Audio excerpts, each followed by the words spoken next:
Hello, Redefiners. Welcome back to Leadership Redefined. We hope you've been well since we last posted our episode. Today's topic is an exciting one for us. In celebration of International Women's Day on Sunday, the 8th of March, we'd like to talk to you about our experiences as women leaders and the women who have stood out to us and shaped our experiences and careers as female leaders as well. International Women's Day is a powerful reminder for both progress and purpose. And Lauren, you've used the word exciting. Why have you used that word? So I think when I think about exciting, it's about celebrating the achievements of women, whether this be social, whether it be political, economic, cultural, celebrating the power, celebrating the passion that women can bring to life, to work, to leadership, to society, to so many different areas. So, thinking about the women who have raised us and led us and shaped us, Lauren, who do you think are some women who have influenced your life? I mean, I've got quite a few. I like when I'm reflecting back, I think about actually there are quite a few women in my life that I think have shaped or influenced my life and my career and my journey into leadership as well, actually. So my first thought is my nan. My nan is someone who, of course, has been in all of my life. And I remember when I was young, she played a really large part of it. So my nan lived abroad for parts of my childhood, and I used to go and stay with her for the 6 weeks period of school when we used to be off holidays. in the summer holidays, yeah. And I remember that being such a fun time in my life. I remember walking to the shop and buying a watermelon and all sorts of things. I remember that was kind of my first introduction into Fanta lemon. Those who get it. But no, when I say she shaped that and she influenced that, what I mean is that my nan is a woman of her own. She knows who she is. She knows what she will accept and what she won't accept from others and for her own life. And I like to think that I get a little bit of that from her. I like to think that she's quite powerful in that way, and she's definitely been an influence for me in that way, in the way of thinking about what my values are and the things that I will and won't accept, and the things that sort of the way that I live my life as well. So in terms of outside of leadership and outside of work, she's definitely had a role in that, but probably actually a role in it in terms of that sort of acceptance of what I will and won't take. But when I think about career, when I think about leadership itself, I think about my first thought is my placement year when I was at university, and I was working with this woman who was my manager, and she was just so cool. I thought she was brilliant. I used to look up to her so much. She used to do some really amazing things. So I think at the time she'd written a book, and she was just so good at her job, and her opinions were so valued. Every time she'd come into a meeting and talk, that you knew that what she was saying was understood and it was respected, and she was just someone that I just thought, you know what, yeah, that's what I want to be like. That's what I want to progress to in my career. And so I think that's my sort of earlier experience in the world of psychology of my sort of what I want to be as a in my career and as a leader or as a woman in this industry. So she's definitely a big influence, I would say. But having progressed through my career, definitely where we are now, where we're working, there's several women who I look up to and feel have influenced my career and have mentored me in so many different ways. And just add so much value into the sort of career that I have and the leadership that I do now. So yeah, there's lots of women that I can think of that have really shaped my early life and my career as well.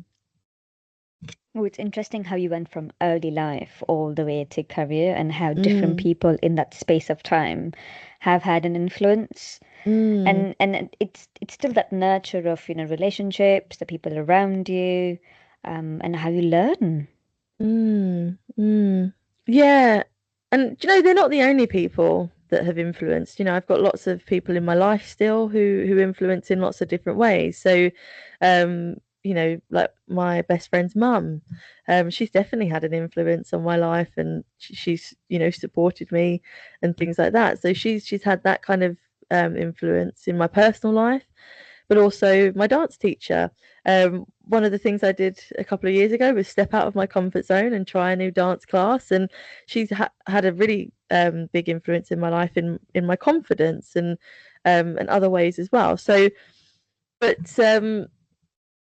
when I think about all of this, it's all of the women that I have and all of the women I think about that have influenced are women who have challenged that what women should be, and have actually started thinking about and have created their own stereotype and have started or their own new stereotype and have started redefining what all of that means to them. So, I think about all of the women I'm talking about, and they all offer something different for me. It's it's recognizing, isn't it, when you start noticing certain patterns and you prefer those patterns and you start thinking that that's actually who you would like to be, breaking those norms. Yeah. And what about you then? So I've spoken about all the women I think who have influenced me. But what about you? Who are your key influences? When I'm thinking about influence, I immediately think about presence. So the first leader in my life is my mum, and she's not someone that stood up on a podium or a large audience. She never called herself a CEO, but she still held that emotional architecture in our house together. We do come from a very traditional family. I think she taught me leadership begins with responsibility, even when there's no one that's going to stand there and applaud for you or no audience watching you. It's just quietly done behind the scenes. And I think honestly, I've learned self-regulation and conflict management probably. The amount of fights we have is very interesting. But I think that's built my patience and that's built um, how I manage disagreement. And I've also watched her, how she's managed disagreement, which is very interesting because how you make decisions when you're under pressure, or how you trust your instincts and how you quietly take risks. And I think those are the things that I'm thinking about her, at least in terms of influence. But going beyond that, as I mean, for listeners that already do know my background as an expat, what is really important for me is that my grandparents also had an influence. They carried quite a lot of history, they carried a lot of voice, even though we would spend summer holidays, like yourself, with them once in a while. Um, it was something that I cherished through stories, through rituals, and food. Food was a very big influence. Traditions were around food, making sure that meals were shared together, and that sharing, that caring, the respect, the silence that was passed down in terms of identity, what someone should or shouldn't be doing. I think that memory in itself is leadership.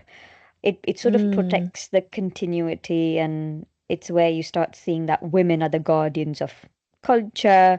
It's interesting. And not to forget that these three women, at least, were, as I was growing up, they held household budgets without a finance degree. So they knew their Yeah. money. That's a strategy, that's governance. How do you run the house? Make sure everything's okay, that's executive functioning at its highest level, making sure everyone in the household was doing all right. Yeah. But then I'm also thinking, I've not just been raised by my mum or grandparents. I've been raised by quite a lot of women actually. And when I say quite a lot of women, I'm talking about the women that left their own countries and come to care for other children that are not their own. So we had caregivers, we had babysitters, and I remember growing up surrounded by different backgrounds, language, self-belief systems, even when it comes to school. Immigration was actually seen, or is actually seen, as an act of courage where women leave their own countries, leave their own families, and move away to, of course, earn. But these women sort of navigated loneliness, cultural shifts. I'm also thinking about language barriers. I still remember I had a few caregivers, or we used to call them nannies, or even sometimes we call them aunties. I barely could speak any language with them, but you still Mm. build that relationship up with them because I mean, they would sort of understand half English, half Hindi, half their own language, and I'm probably just trying to communicate in my own baby language. And which is very interesting because that's where I started seeing that the global leadership is in the most quietest form. Yeah. That's really interesting, actually, about what you're saying there about the not, the language. Actually, there being language barriers there, but actually still managing to form that relationships. And it's like that, like you say, it's the quietest form. It's actually in the behaviors, in the modeling, and the way that you are with each other that actually builds that relationship. It's not necessarily always the things that you say. Is very true. I mean, I'm thinking about, in current working world, how many times we come across culturally diverse individuals, and so many times I've Mm, heard people say that, "Oh, I don't know, I don't find myself confident enough talking because I don't know if this is the correct pronunciation." mm, yeah. And here you see women that are leaving countries to work. And language, even though it's a barrier, still showed me how much you can still bring in your working place, the dedication that you can bring in. Mm, mm, And I think that dedication is something that I saw later in my academic journey, or let's say, university life, schooling journey, where professors or teachers from minority backgrounds, they stood up in our lecture halls with authority. I think going back to the example that you had shared, where how women have that presence when you're seeing someone who doesn't necessarily look like you and they're mm. teaching complex ideas or they're doing the things that they should be doing. And it's very, very much like bossing around, a good bossing Yeah. around. But it's amazing, isn't it, when you see that, when you see women, especially of different sort of ethnic backgrounds as well, in those spaces and offering that representation. It feels so powerful, doesn't it? And I think Mm-hmm. I think seeing women in male dominated spaces alone feels really powerful. It feels like the right thing is happening. It feels like Mm, things are moving in a way that celebrates women and the strengths that they really do have to offer. yeah. But like we say, especially those of different or minority ethnic backgrounds is just even more powerful to see. Yeah, and that brings us to businesses, isn't it? So women in business, you've got managers and the different roles that women play within the working background. You sort of, you're entering spaces where historically that were built by men, and Mm, we're sort of reshaping them with emotional intelligence and, strategic clarity. I'm also thinking when, about celebrating women, I think I'd give another recognition. It's my mum's sister. We call her Marcy. Again, oh. an expat, climbed the corporate ladder, then in the 50s sort of left the corporate world and then started to build her own business empire. Again, Mm, no degrees, just dedication, discipline, vision. That's leadership. That's courage, moving out yeah. from something that's uncomfortable, unknown, unfamiliar, and you sort of build from there. Or I'm also thinking about when I was within the working space, early years of my working spaces, where I saw young women, mothers raising neurodivergent children in a culture where neurodiversity is still considered as a taboo. And where they're breaking that generational silence, advocating in a system that isn't designed for her child, for instance. And Mm, from them, I sort of learned, patience is power, ability, adaptability is intelligence, and advocacy is leadership. And I think I could keep going. The both of us can actually keep going. The list is yeah. quite endless. And because of that, women actually expanded my understanding of what power should actually look like. Yeah, I think it's really interesting what you're saying there about the success, and there's so many different examples in there where success looks so different, and like sort of women's success looks different, like you said, moving country, and living somewhere with a new or a different language, stepping away from the corporate culture to move into your own thing, and Hmm. building your own business. um you know, there's so many things. And what I was thinking and reflecting on when you was saying there is that, you know, often we think that women need to break down all these barriers in order to feel successful, but that success and that power can be so different for every woman, and it's Very really true. just about what makes them feel powerful, I think. So like we said there, for women, you know, power could be working in a career, it could be Mm-hmm. starting their own thing, it could be you know, being part of a family, it could be learning a new language. You know, there is no definition of what that looks like, but part of when we think about that in leadership, it's leading their own journey, it's leading others to Mm-hmm. feel powerful, to feel successful in whatever way that is. So Very true.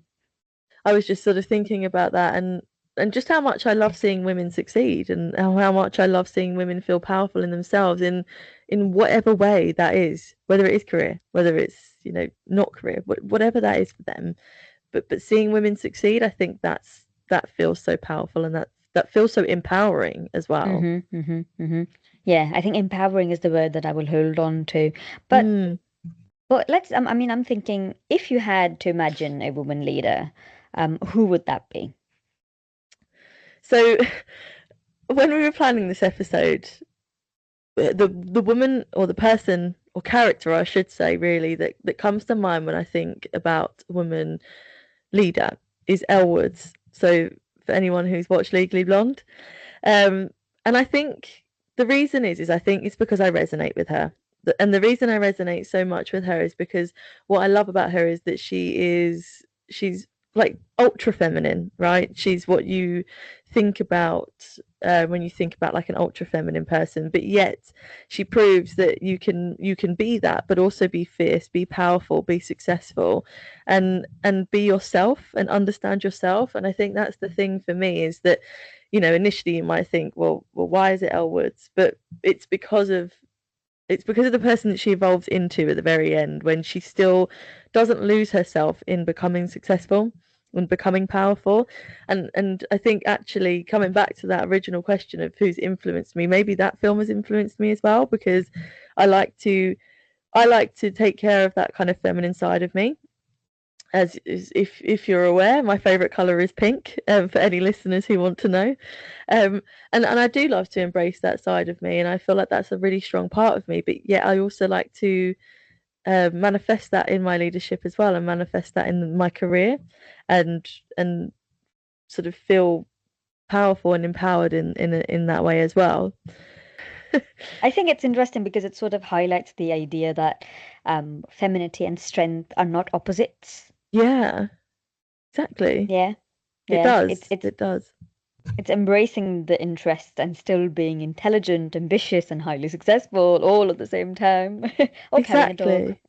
Exactly. Exactly. And yeah, and have a dog, and the cute little dog as well.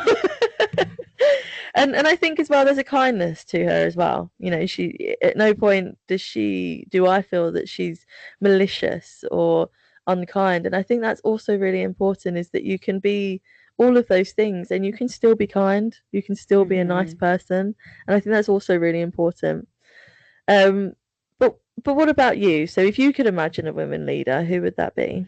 I don't think I had one answer, and I still don't. Mm, I still can't put it down to one person or one character or this one ideal person or one ideal woman that mm, am real or fiction. yeah. What I am imagining is just qualities in a woman leader. She wouldn't be a celebrity. She wouldn't necessarily be someone that's trending. Mm, I don't think she would even introduce herself as a leader.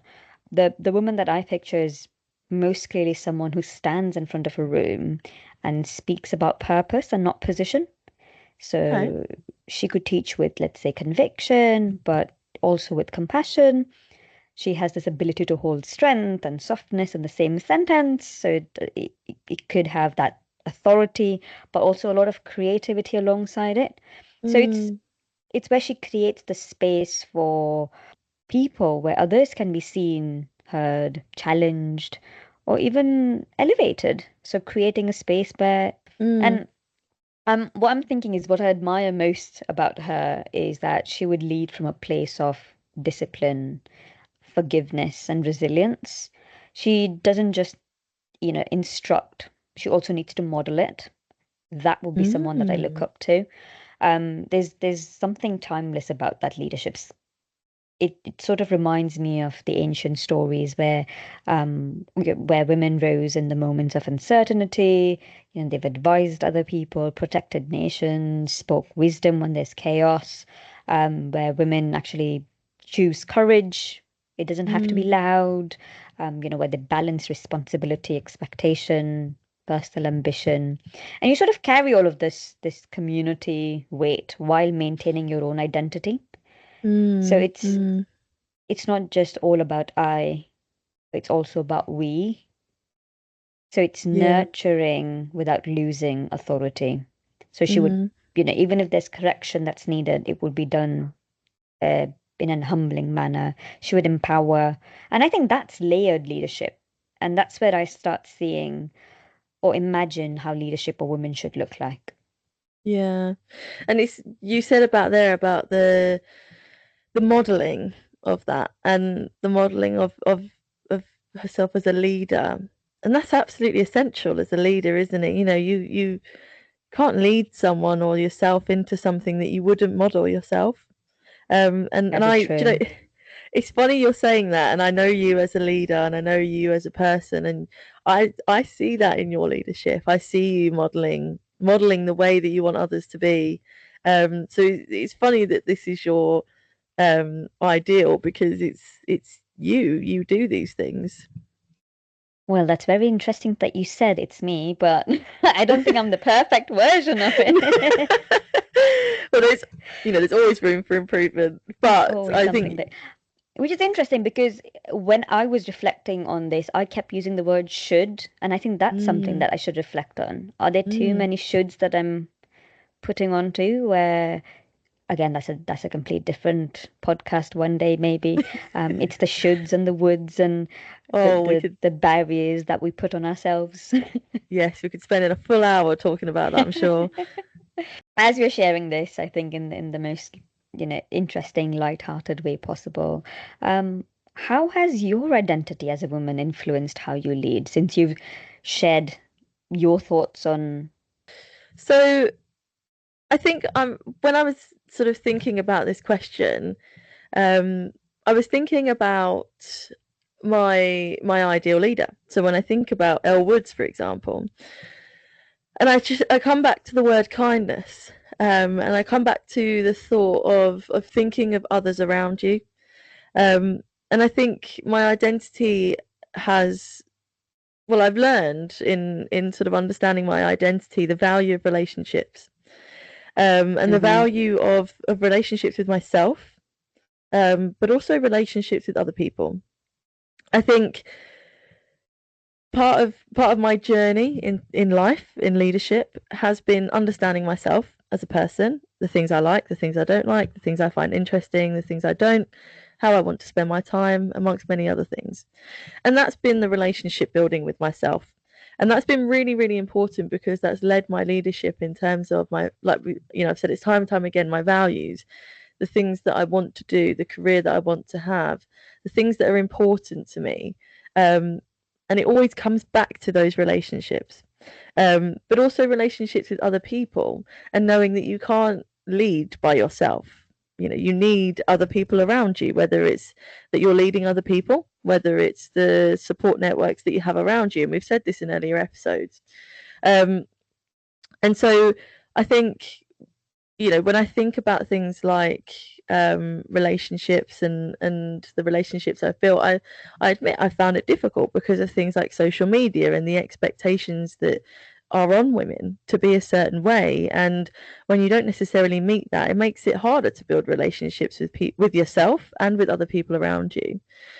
And I admit part of that is I spent a lot of my life and my time questioning if I was that kind of typical girl's girl, and could I build relationships with other women and support other women.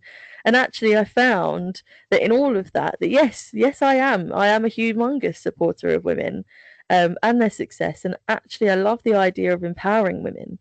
But it's been understanding that's actually guided that.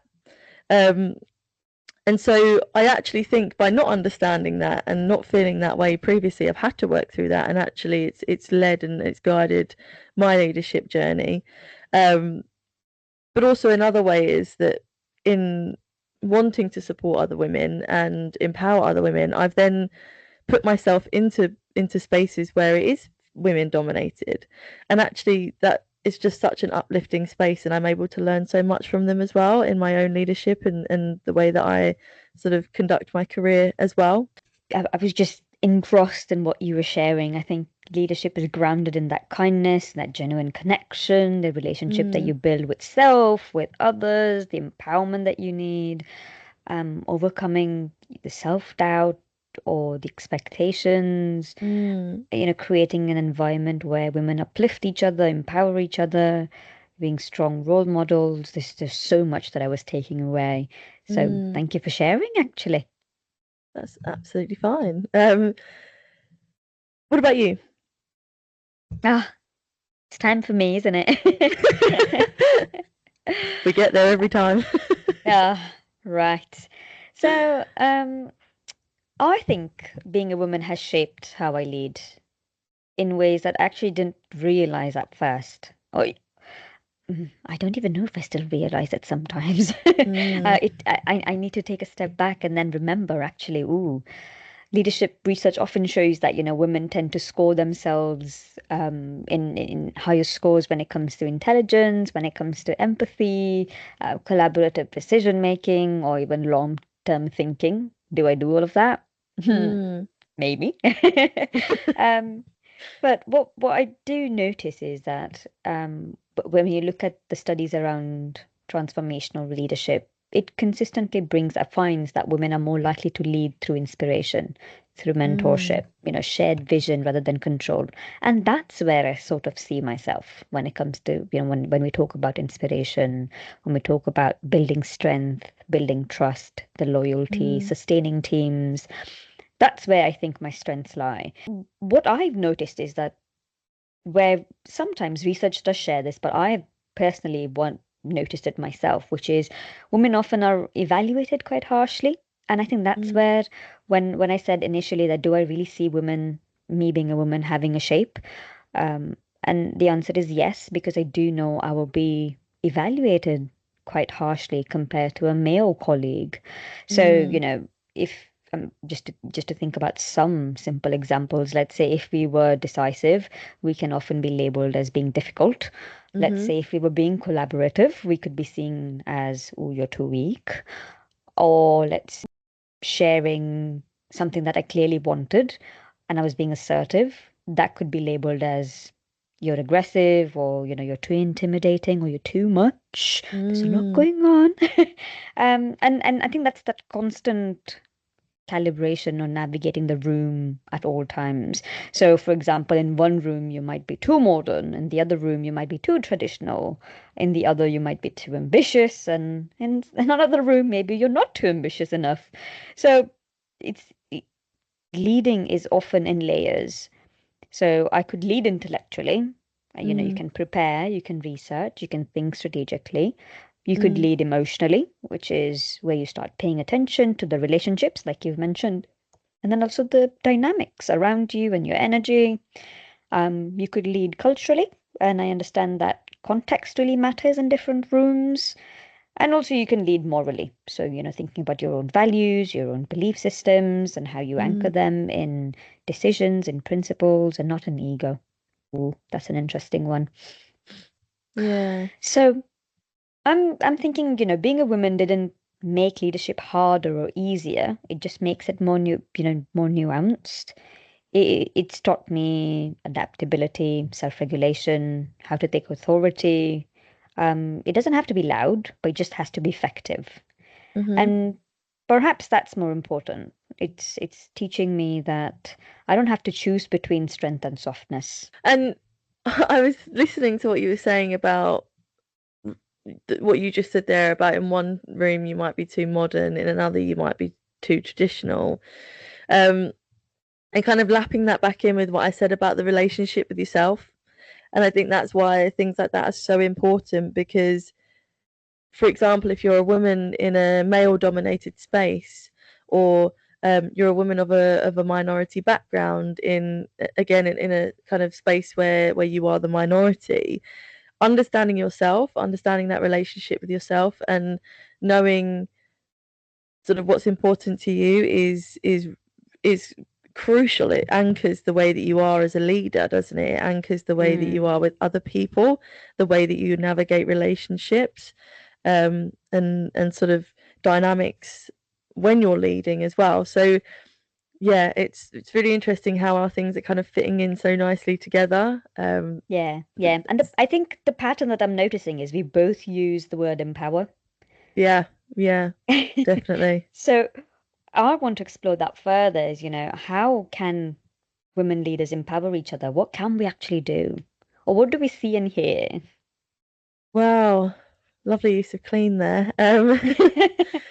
I I think one of the things that in my time around empowering women and my experiences of empowering other women, I think celebrating other women's success, and sharing that with other people, demonstrating that actually success can be in the small things. And you know what? Also celebrating when things go wrong.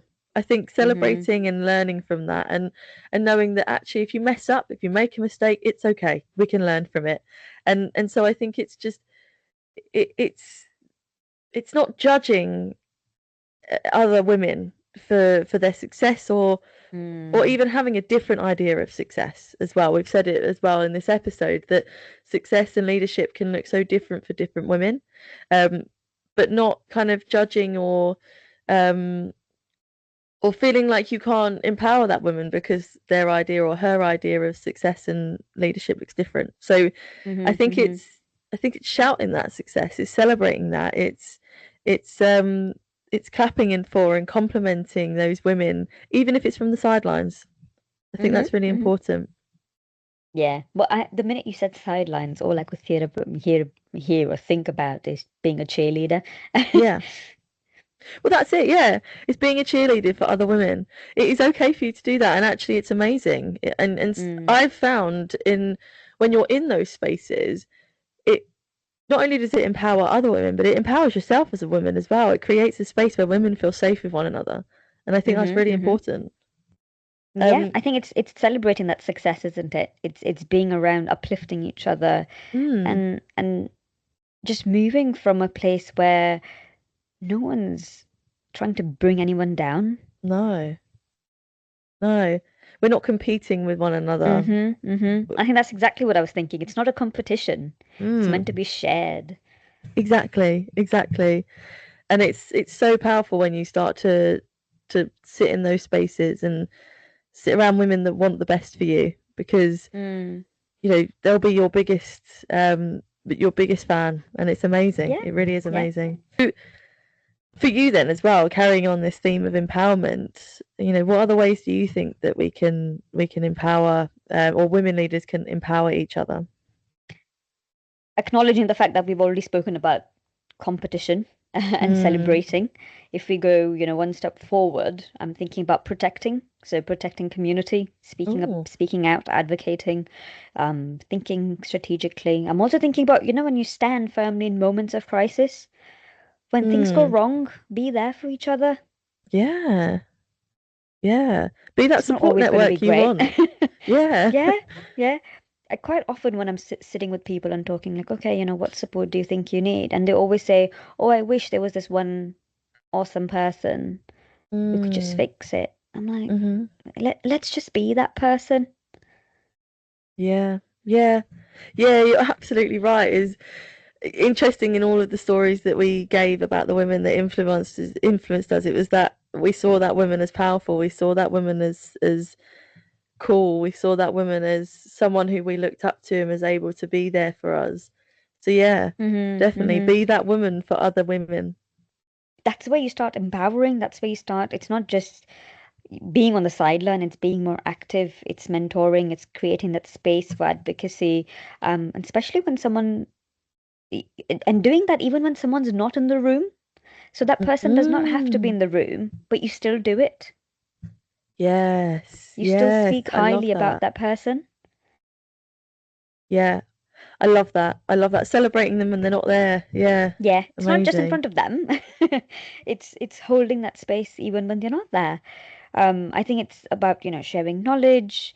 Thing is, the journey is quite complex, Mm. and yet in that complexity, empowerment is intentional. It's something that you Mm-hmm. practice. It's something that you still, rather than saying, oh, I don't understand it and sidelining it, saying, oh, it's just you, maybe, creating a space Mm. we can actually have that shared reality. Yeah. Yeah. Absolutely. Oh, I love that. And I love that we're talking about this and sort of celebrate, like just realizing how important it is and how amazing it is to celebrate. Mm-hmm. And that's what all of this is about, what International Women's Day is all about, isn't it? It's celebrating those wins for women. Mm-hmm. And there's so many in so many different things in society around the world. Um, and it's just a really amazing thing to talk about, I think. So, with that in mind, what for the listeners out there, for the women Mm-hmm. leaders, what would you tell them? If you know what you want to be, don't apologize when you have that clarity. And Mm, if you lead with empathy, don't dilute that in trying to appear tougher. I've done that, just trying to be that bigger person. mm, um, and if you're navigating multiple identities, something that I have done, it could be culture, profession. I would say recognize that complexity isn't confusion, it's depth that you bring in. Um, what else am I thinking? That you don't need to shrink yourself mm, to fit in a mold in any way or form. You build your own competence, credibility, build the community, break silences, break that cycle. I think the most important thing is don't wait for perfect conditions. mm. That is something that I've learned from every woman that I've been around, is not to wait for a perfect situation. Lead where you are, lead with steadiness, lead with your own integrity. Because leadership isn't about being the loudest in the room. It's Mm, about being the most aligned. yeah, And I love that. as I've shared that, I think there's quite a lot of reality for me in this. But what is it that you want to share?